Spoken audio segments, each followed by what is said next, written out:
ஏய் நண்பர்களே, இன்னைக்கு இந்த பதிவு ஏறினா நம்ம வணக்கமுக சீலா நெல்லைசேகர் மாப்பிள்ளைக்கு வணக்கமுக சீலாமா.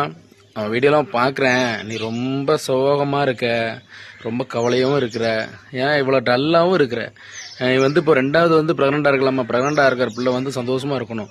நீ இப்படி ரொம்ப கவலையும் கண்ணீருமாக இருந்துன்னு வச்சுக்கோயேன், அந்த வயிற்றில் இருக்க குழந்தைக்கு கரு நல்லா வளரணும். அதுக்கு நீ நல்லா உடம்பை பார்த்துக்கிட்டு சந்தோஷமாக இருந்தால் மட்டும்தான் முடியும். அதை விட்டுட்டு தேவையில்லாமல் இந்த கமாண்டு போடுறவங்க அவங்களெல்லாம் பற்றி நீ கவலைப்படாத. அவங்களுக்கெல்லாம் அக்கா தங்கச்சி கூட பிறந்திருக்க மாட்டேங்கானுங்க, அக்கா தங்கச்சி கூட பிறந்திருக்க மாட்டானுங்க, அவனை கல்யாணம் முடிச்சிருக்க மாட்டானுங்க, குழந்தை பெற்றிருக்க மாட்டானுங்க. அப்படி இருந்தாலும் அவனுக்கு அந்த வலி வேதனை தெரியும். நீ இந்த மாதிரி நேரத்தில் சந்தோஷமாக இருக்கணும். நெல்லைசேகர் மாப்பிள்ளை சீலா தங்கச்சி நல்லா பார்த்துக்கோங்க. ஏன்னா ரெண்டாவது குழந்தை அது ரொம்ப கவலைப்படுது. கண்டவன் சொல்கிறதெல்லாம் நினச்சி நீ ஃபீல் பண்ணக்கூடாது. சீலாமா, நெல்லைசேகர் மாப்பிள்ளை முதல்ல சீலா தங்கச்சிக்கு நல்ல சத்தான உணவுகள் வாங்கி கொடுங்க. இந்த ஆயில் சம்மந்தப்பட்ட உணவுகளை கண்டிப்பாக வாங்கி கொடுக்காங்க, நிறுத்திக்கும், அதை கொடுத்துடாதீங்க, சரியா? அப்போ தான் குழந்தை நல்லபடியாக வளரும். அதே நேரம் பார்த்தீங்கன்னா நல்ல டாக்டரை போய் பாருங்கள். அதாவது தூட்டுருவரும் போட்டுருவரும் பழமொழியே இருக்குது. முன்ன விட்டு பின்னாடி பேசுகிறாங்களா, பேசிட்டு போகிறாங்க. அதுதான் ஆண்டவன் அவங்களுக்கு தண்டனை கொடுப்பாங்க.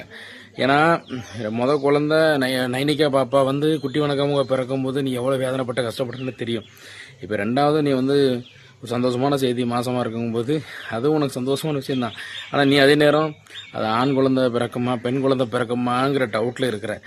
எந்த குழந்தை பிறந்தாலும் சந்தோஷமாக பார்த்துக்கிட்டு சந்தோஷமாக வாழுங்க. அதே நேரம் நீ மாசமாக இருக்கிற நேரத்தில் குழந்தை பிறந்து நாளைக்கு குட்டி வணக்கம்ங்கோவை பார்க்க முடியாமல் போயிடக்கூடாது. கண்டிப்பாக அவளையும் நீ பார்த்துக்கிடணும் தா. எனக்கு குழந்தை பிறந்தா கண்டிப்பாக பிஸி ஆயிரும். ஏன்னா அந்த குழந்தைய பார்க்கணும், சின்ன குட்டி வணக்கம் உங்க பார்க்க முடியாமல் போயிடும். எப்படியாவது அவளையும் பார்த்துக்கிடணும், குழந்தையும் பார்க்கணும், ரெண்டாவது குழந்தையும் பார்க்கணும். அப்போ தான் ரெண்டு பேரும் நல்லது. ஏன்னா ரெண்டு பேரும் ஏங்கி போயிடக்கூடாது இல்லையா? அதனால் உடம்பை பார்த்துக்கோ செய்யலாமா மாப்பிள்ளை. நெல்லைசேகர் மாப்பிள்ளை தங்கச்சி ரொம்ப சோகமாக இருக்குது, அதை கொஞ்சம் சந்தோஷமாக எங்கேயாவது கூப்பிட்டு போயிட்டு நீங்கள் வாங்க. உடம்பு பார்த்து பத்திரமா சேஃபாக இருங்க.